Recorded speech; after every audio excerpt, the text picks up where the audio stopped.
Ladies and gentlemen, boys and girls, children of all ages, welcome to the channel World of Wrestling here today to discuss about WWE Smackdown August 13th, 2021 review.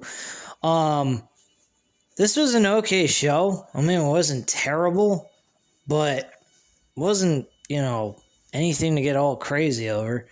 Rampage was way better than this show, but SmackDown wasn't a bad show. If it was a standalone Friday night episode with no other wrestling on, this was a solid, okay show. It wasn't the best, but it wasn't terrible. I think this was a lot better than what they did last week and the week before. So kudos to them. There was one small problem. There was no Finn Balor. He made no mention about trying to face John Cena one-on-one, which they made a huge mistake, which should have been brought up in the beginning of the show. Finn Balor should have been there. We should have gotten a match as the main event with John Cena and Finn Balor either last night, or we should have gotten it scheduled for next week. Something like that should have took place, because the main event, the last match on the card of the show, was Kevin Owens and Baron Corbin, which I think is totally unacceptable. Number one. Number two, you're completely forgetting about Finn Balor, saying he ain't taking shit from nobody, and yet Finn Balor is not there on the show at all. He wasn't there not one moment. He didn't have a fucking segment on this show at all. Terrible, terrible way of being consistent with storyline telling with Finn Balor in this situation. We should have just had a one-on-one match, John Cena, Finn Balor, one-on-one to determine the number one contender, and if Finn Balor lost, he would be out of the picture completely. And instead, they're erasing everything that they brought up about Finn Balor and making him look like a punk-ass bitch, taking the bullshit that he can't get a title shot because John Cena signed his name on with a fucking blue ink pen or blue Sharpie pen, marker, whatever. And he's completely erased from the entire storyline now. So next week, I don't expect to see him there either, because they didn't hype up a match between these two guys, John Cena and Finn Balor, to do a number one contenders match. They did nothing in this scenario to get this match to be important. So Finn Balor, at this point, looks like a fucking loser. Like always, Vince McMahon forgets his current talent and only worries about what's the wrestlers from the past. I just don't get it. The promo between John Cena and Roman Reigns that kickstarted the show was excellent. Good stuff. Great comebacks on both sides. Great remarks by John Cena mentioning how he is protected by WWE. All the things that us fans, hardcore wrestling fans, have said. Also, they mentioned that he was the one who ended up making Dean Ambrose, now Jon Moxley, leaving. He was the reason why he left WWE, because he became a shadow in the background to Roman Reigns. I don't know if I could really say that's true or not, but, it is what it is. But creatively, it had to be WWE. It had nothing to do with Roman Reigns for Jon Moxley leaving the WWE altogether. So that comment was kind of ridiculous. But them bringing up Dean Ambrose's name on live television was pretty cool. I think what they cut here was very good. I think a lot of great comments by both ends. Both got me really entertained by what they had to say to each other. They were just cutting each other down left and right. Thing is about John Cena's promo on his end was he was very repetitive. He kept saying that the only thing he has to do is pin him 1, 2, 3. It doesn't matter how much of an ass kicking he takes, as long as he pins Roman Reigns 1, 2, 3. That's all he's concerned with. He expects Roman Reigns to kick his ass at SummerSlam. He fully expects it. He expects a full-fledged Brock Lesnar type of beatdown. Now, he mentions that in his promo. He says, I survived Suplex City. And no, he did not. That's something they kind of fucked up with in that promo. That's the one thing I will criticize. He did not survive Suplex City because at the end, he lost the World Heavyweight Championship to Brock Lesnar. I'm surprised they didn't have Paul Heyman grab the microphone from Roman Reigns' hand and correct him and say, I'm sorry, but Brock Lesnar defeated you for the WWE World Heavyweight Championship back in 2014. Maybe my client, Brock Lesnar, may have scrambled a few brain cells in your head after all the suplex he gave you throughout that entire match, but I remember correctly, he defeated you. So that's something they should have addressed in that promo because he really fucked up. That's number one. Number two, Roman Reigns he said some good stuff here throughout this promo. He's going to send John Cena packing back to Hollywood and everything else. And but he was not doing a whole lot of talking. His talking is... He ain't there to talk. He's there with action. And I think Roman Reigns will defeat John Cena one-on-one at SummerSlam, most definitely. Now, there was one thing he did say at the end of this, John Cena. He says, well, at the end of all of this, you can say whatever you want. All I got to do is pin you 1, 2, 3. And at the end of the day, I just may take the Universal Championship with me, run over the barricade, and give you a kiss goodbye. Sound familiar? They're referencing CM Punk.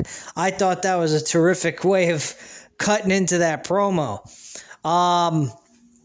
So yeah, great stuff by John Cena and Roman Reigns. Roman Reigns was short and sweet and to the point, which he needs to be. He's not the best talker on the mic. If there's going to be any talking, long drawn-out talking, it should be Paul Heyman most definitely. But John Cena cut a very good promo, despite the fact being very repetitive about the whole 1, 2, 3 shit. Because he could also make Roman Reigns submit too. Because he has the STFU. But whatever. But yeah, like I said, it wasn't a terrible promo. It was pretty damn decent. I enjoyed it. But I wish Finn Balor would have interrupted this promo and put his 2 cents in on John Cena and tried to get a one-on-one match for either last night's episode or next week for the go-home show. That's what I would have done. But, hey, this is WWE that don't know how to fucking utilize anything. They just know how to forget shit, and especially their own fucking talent. Dumbasses. Anyway, moving on. Our first match of the night was Shinsuke Nakamura going up against the Intercontinental Champion Apollo Crews, with Apollo Crews defending that title against him. Apollo Crews' reign as champion has been absolutely dreadful. And because of that, he loses the Intercontinental Championship to Shinsuke Nakamura. Shinsuke Nakamura gets his second reign or third reign as IC champ. Do I see him doing anything of an importance with that title? Probably not, because Apollo Crews had that opportunity and he never got it. He kind of won the championship in a very, it wasn't the best way of winning the title from Big E. I think they had a good story going on, building up to WrestleMania, and then after that match at WrestleMania, he just went downhill completely. And, Vince McMahon wants these big, muscular guys. He wants this, he wants that. He wants guys that are young. Apollo Crews was in the independent scene. Vince McMahon loved him. He thought he was great. He was a big, muscular guy. He wasn't some under 6 foot midget type wrestler. And yet, he doesn't give him doesn't make him feel important at all. And yet he's carrying around a mid-card championship that should be looked at as a secondary world championship title. TNT Championship is treated like a secondary world championship whenever they're not utilizing the world title or putting it in any kind of importance on the episode of a Dynamite. They put that TNT Championship in the main event of that episode and make it feel like an important title that will elevate someone to the world championship at some point in their career. That is what that title means to AEW, and they make that title mean something. On the other hand, the Intercontinental title used to be that kind of same aspect, but no longer. It's just a fucking prop that people get on their shoulder to say, look at me, I'm holding a title. But nothing of importance happens when they win it. They don't move, they don't elevate, they don't go to the main event to face a main event player like a Roman Reigns and win the fucking title. I've said this time and time again on this channel that IC Championship would be a key player to a person who holds that title. If you have them go through endless amounts of opponents through the mid-card and you make them defeat everybody, keeping the Intercontinental Championship on their shoulder, have them go to the Royal Rumble in January, win the Royal Rumble, and then face Roman Reigns at WrestleMania with the championship on the line as well as the Universal Championship, you're looking at a WrestleMania 6 type of moment between Hulk Hogan and the Ultimate Warrior. I have said this time and time again. They could have done it with Cesaro. They could have done it with they could do it with Finn Balor even. They don't utilize anything on their show properly to give you the belief that they are on any level with Roman Reigns. Because what John Cena cut in that promo is what WWE is. WWE protects Roman Reigns because they favor him. It's not Roman Reigns' fault. And God knows, I'm very certain if Roman Reigns spoke his mind to Vince McMahon would not give a flying fuck anyway. And Roman Reigns being at the level he's at, I don't know if I would even jeopardize that. You can't really blame Roman Reigns in any way, shape, or form for being comfortable for where he is. He is treated like a king in WWE. He is treated like everyone else, like a John Cena, a Steve Austin, a Hulk Hogan. He is treated like he's the king of their kingdom. And you can't blame him for that. But what you could blame him for is not speaking his mind. Now, granted, I don't know if speaking his mind is going to really do anything. I'm pretty certain he has, and nothing has changed. Because nothing has changed. Everybody doesn't seem to get to his level. After they get done with a storyline program with him, they move right back down to the main roster and do nothing. I've said this before and I'll say it again. Kevin Owens is a prime example. TLC looked fucking great, and then all of a sudden after that he turned into fucking pile of shit when he was done with Roman Reigns in that build for the Universal title. I mean, he faced Baron Corbin last night. Come on, man. Facing homeless Corbin in a one-on-one match. Come on. It's a fucking joke, man. A real fucking joke. So, again, even though I'm saying that this was a decent show, there's a lot of missing things from the show that makes these characters feel important. And it could be more than just a decent show. It should be a lot better than what it is. There's no reason, there is no excuse for the amount of talent that they have, even with all the cuts they have on their roster. They have still a great roster that they could produce a good show with, and yet they don't produce a good show. They don't make anyone important. It don't matter what they get. It doesn't matter if they get young superstars with big muscles, look like they're jacked on steroids. It don't make a fucking difference. They got Jinder Mahal, who looks clearly he's on steroids. I don't know why he hasn't been caught with doing steroids. Maybe he's figured out a way to pass the test without having his steroid. I really believe the guy's on steroids. There's no fucking way that guy can look like a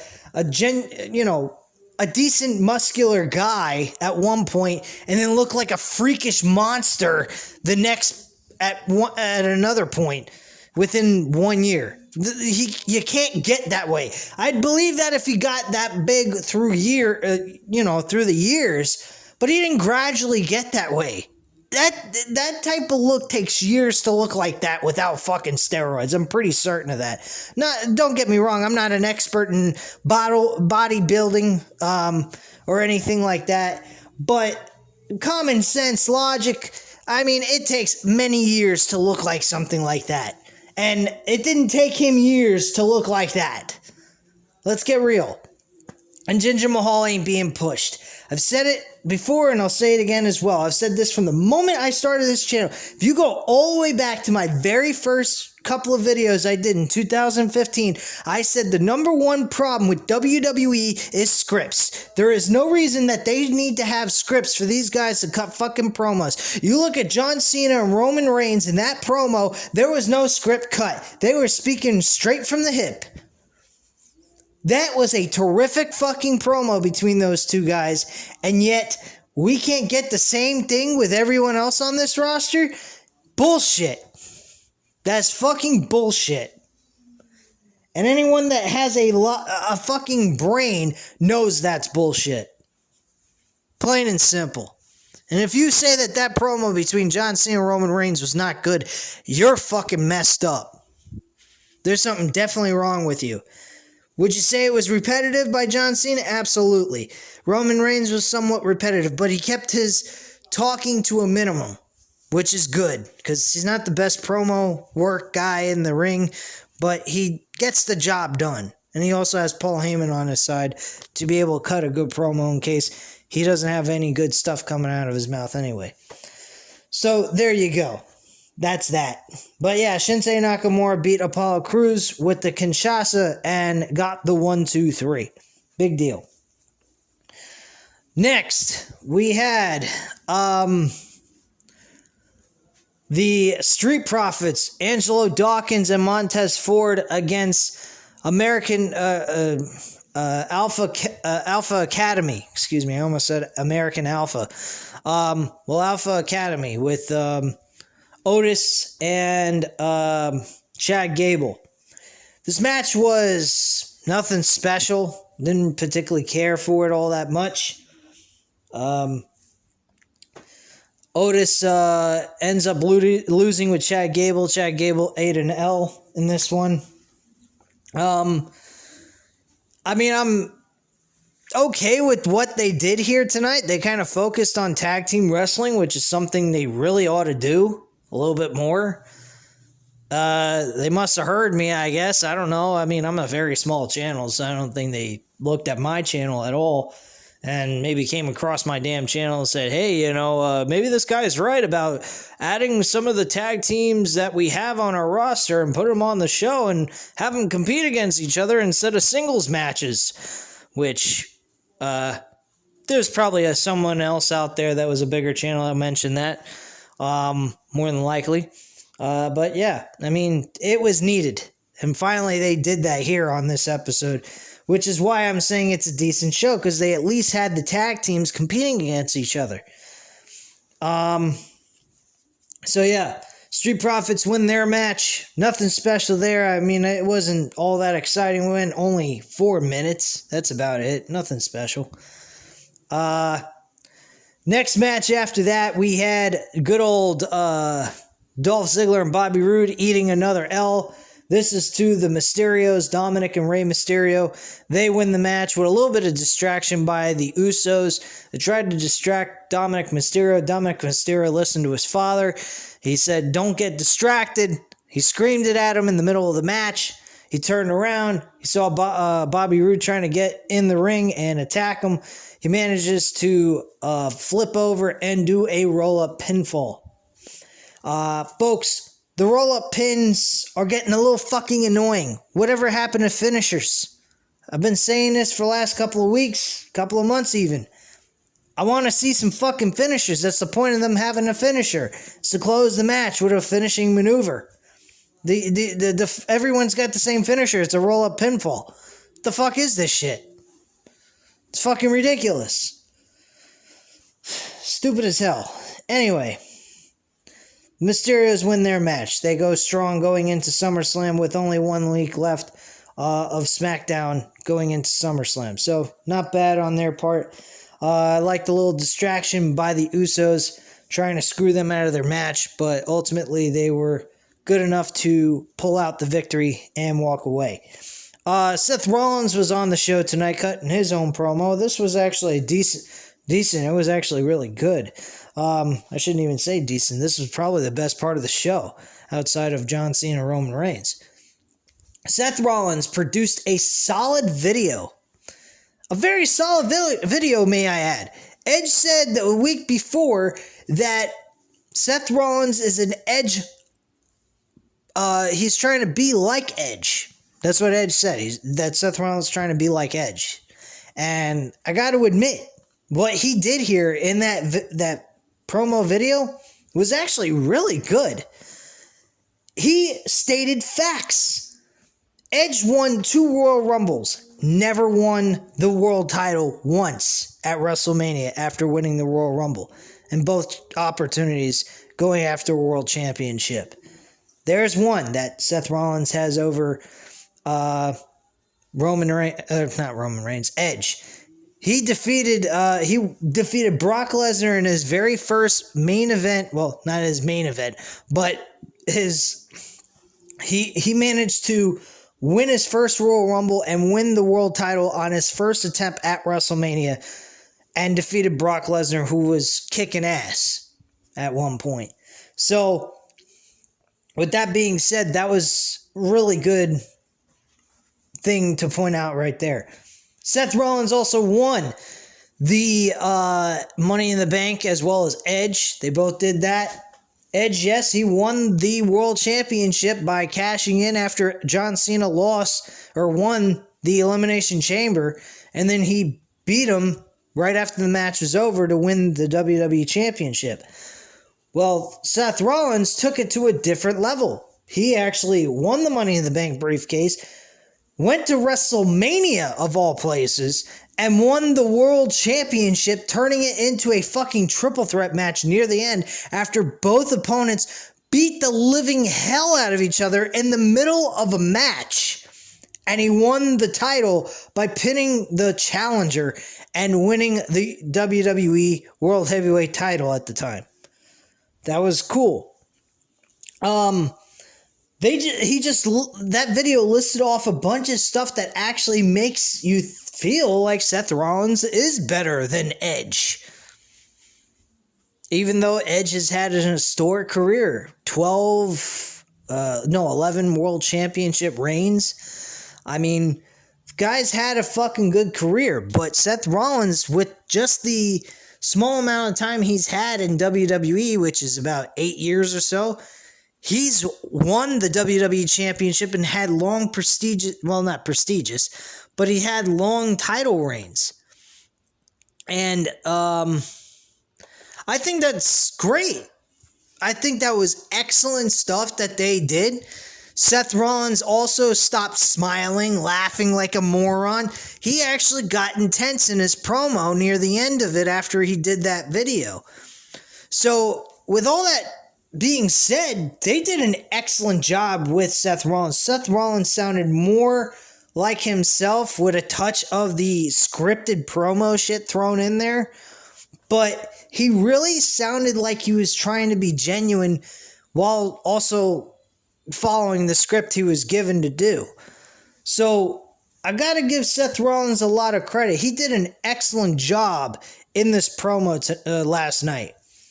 So kudos to him. He did a great job to help this show be a decent show, because the matches, my God, were fucking god-awful terrible. They weren't exactly that great. But these 3 major promos, the one with John Cena, Roman Reigns, Seth Rollins, and then also at the end was good. The one with Sasha Banks and Bianca Belair being the last segment of the show. There was one small hiccup they did in this that I did not like. thought it was fucking terrible. I'll get into that in just a moment. But yeah, they did a great job with Seth Rollins. I absolutely love what they did here. Then the main event came. We had Baron Corbin. He came out. He's, and when I say main event, I mean that loosely. I don't mean that literally. That was the main event because it wasn't the last thing on the show. But we had Baron Corbin come out. He's begging the audience, to everyone, to help him live the lifestyle he lived before he started becoming broke. Homeless Corbin, I got to admit, is really a fucking terrible terrible gimmick. And I'll explain why. The guy is fucking employed by WWE. Why is he broke? He's getting money. He's not working for free. This is a terrible gimmick because it makes no sense. It makes no fucking sense at all. I mean, if you wanted to go the Dean Malenko route, like what they did in WCW, Dean Malenko had a storyline where he was he was winning a lot through 1997. By 98, he started kind of going downhill. Started having some losses. Started getting... he started just having issues with trying to win matches. I thought that was a great storyline. They could have done the same thing here with Baron Corbin. Not that Baron Corbin was succeeding with anything.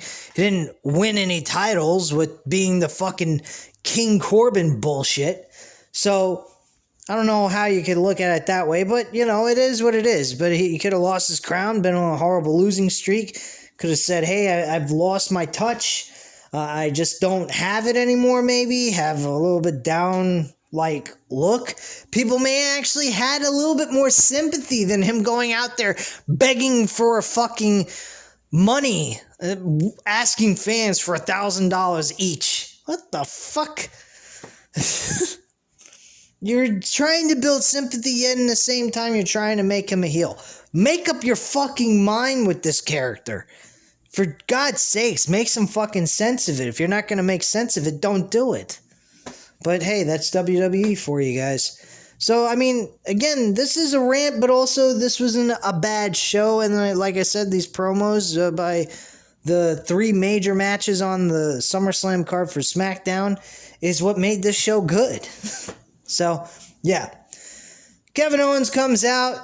You think Kevin Owens is doing anything important after a big rivalry he had throughout the entire winter and going into the spring? Well, actually, just through the winter, from December to January. You think they would have had him doing anything important after he left the storyline with Roman Reigns? Of course not. What the hell would you want to do that for? You don't want to do that. That's a terrible way of thinking and booking and building new stars. It's not how you build new stars. You make them do this kind of shit.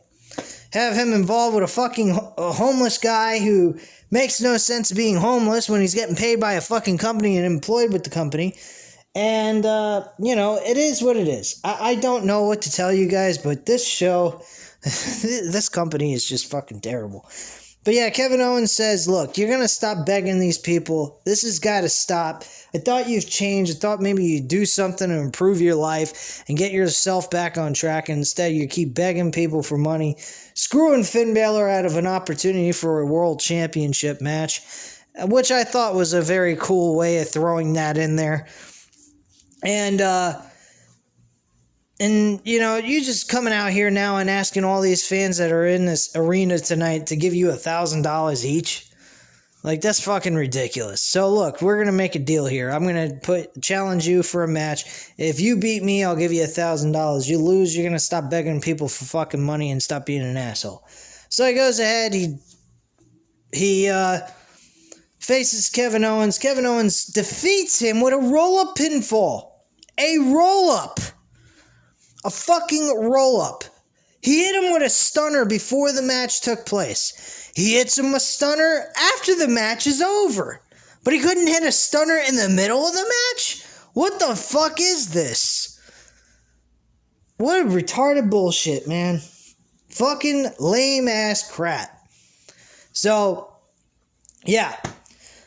Kevin Owens goes ahead. He goes ahead and he rolls him up. He just rolls him up. And Baron Corbin, being a 6'8" guy and weighs almost 300 fucking pounds, he can't kick out of a Kevin Owens who weighs about 265, or maybe a little less than that. Maybe he's like 250, 240, somewhere around that range.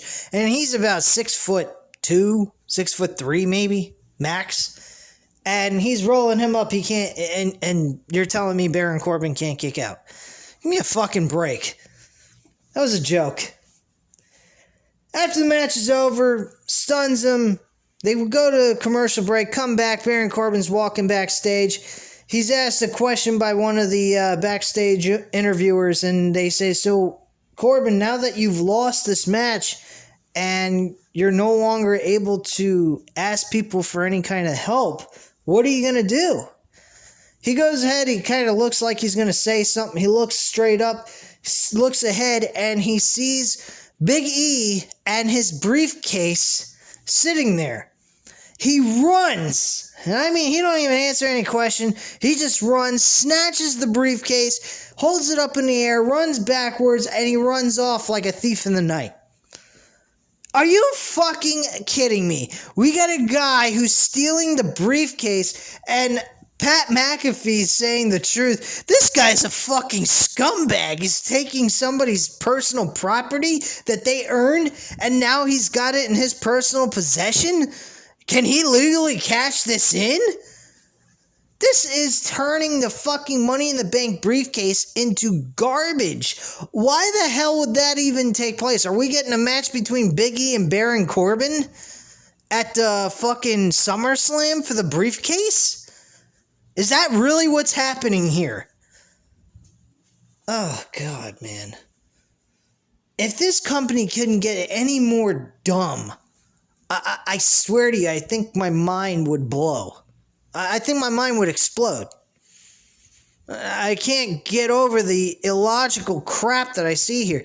You're going to tell me that a fucking authority figure is not going to say to him, like an Adam Pearce or Sonya Deville won't say, "Hey, look, you can't do this. You can't have this briefcase. You didn't win it.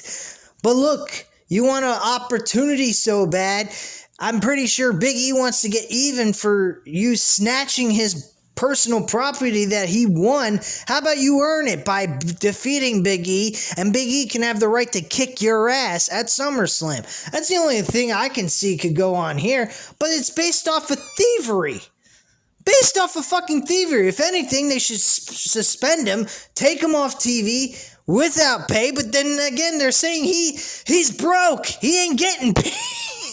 So fucking stupid. You hear the illogical crap that's coming out of my mouth because of how fucking stupid WWE is? This is ridiculous. And I watch this because you guys watch these videos for Smackdown reviews. That's why I continue to do it. I can't sit through Raw, but I can deal with Smackdown for 2 hours because sometimes they do some decent stuff. This was, again, not a bad show by any means, but it wasn't a good show that it could have been. Rampage had it all over WWE Smackdown last night. Plain and simple. I keep saying tonight because I wish I would have been able to watch both of the episodes and then review them both the same night, but I just couldn't. It was too much. But yeah, that was that. We'll probably get some info on what the hell they're gonna do here for the situation that happened with homeless Corbin snatching some fucking shit that didn't belong to him. Now he's stealing shit instead of fucking begging for it. Whatever.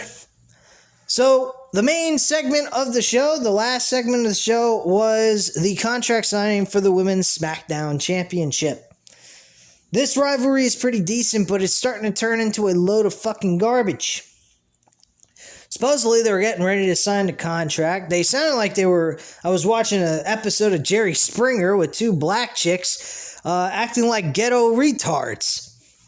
Not to sound racist or anything, so please don't take it that way. But they just sounded so ghetto and so immature and retarded. It was ridiculous. And I just felt like I was watching one of those Jerry Springer type of shows when she says, I don't want to be your friend, bitch. Like, what the hell?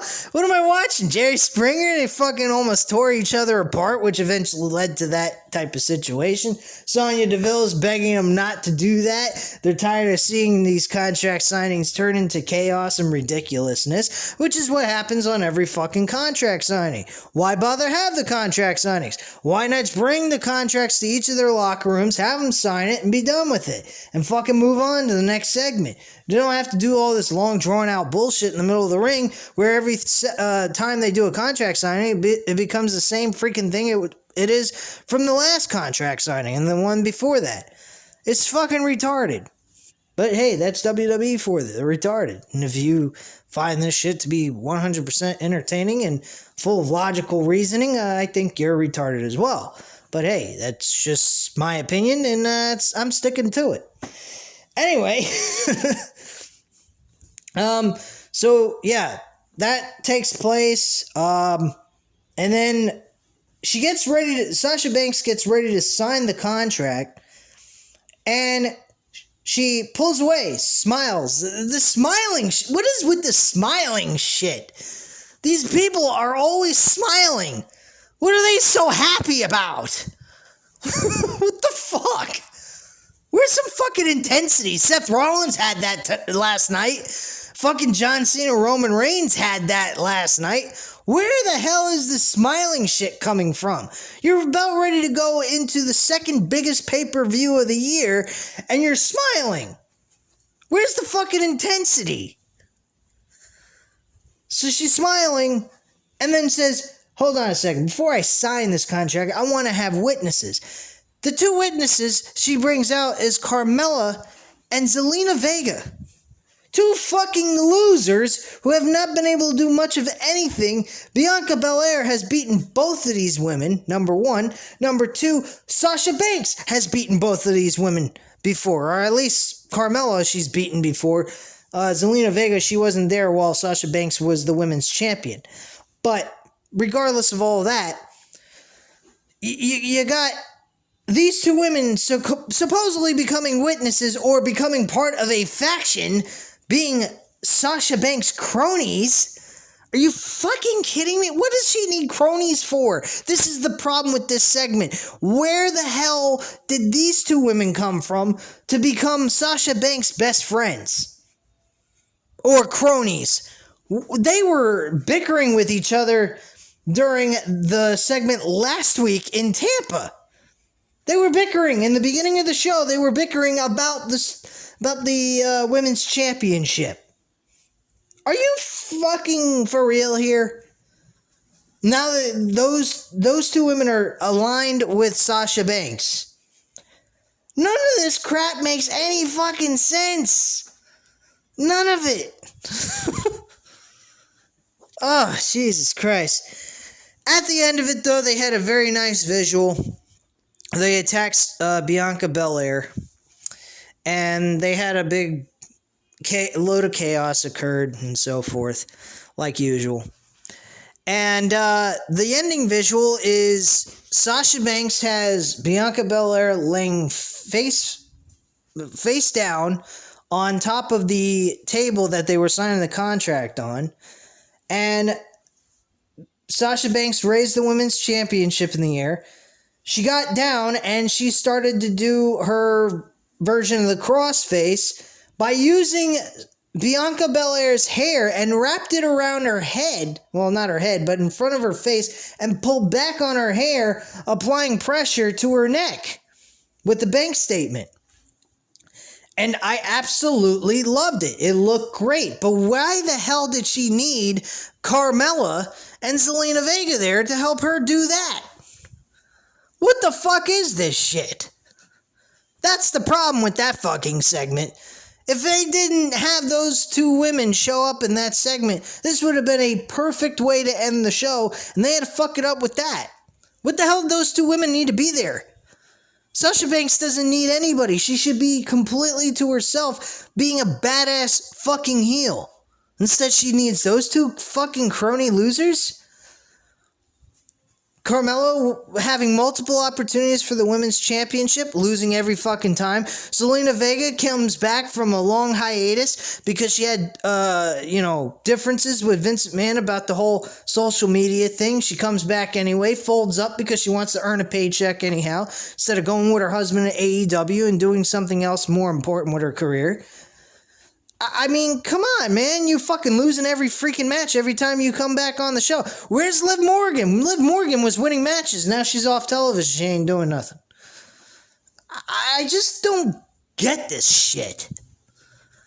But then again, I say the same thing. I sound like fucking WWE's booking on their televised shows with my commentary on these reviews. It's the same fucking thing over and over again. But hey, you guys tune in. You enjoy my rants. You enjoy the way I review this shit. You guys enjoy what I do here on this channel. By all means, I'm going to give you guys what you want. See, that's what WWE doesn't do. They don't give their fans what they want. They just tell them, this is what we're doing. You don't like it? Tough shit. Get lost. They don't give a fuck. Because they're going out of business. They don't give a fuck if they go out of business. They're just trying to scoop up as much money as they humanly possibly can before they decide, oh, it's time to sell. We ain't getting nothing much out of this. So fuck it. Let's go. Take our money and run. That's all they're doing. If you guys can't see that, open up your eyes. You guys have brains. Open up your minds and see what this company is doing. Because it's clearly what I'm saying they're doing. Because if they cared about being in business, they'd give a shit about their audience. They don't. So that's it, plain and simple, guys. So you know what to do. Hit the like button if you liked the video. Hit the subscribe button if you're not already subscribed to the channel. Leave a comment down below, and I'll definitely get back to you on that.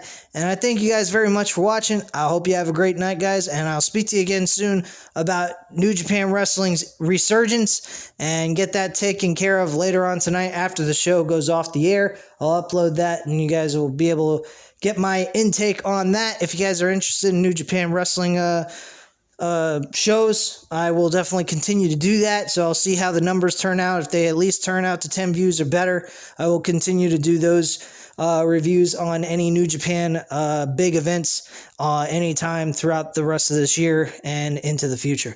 So anyway, guys, I thank you again for watching. Hope you guys enjoy the rest of your day. I'll speak to you again soon. Bye.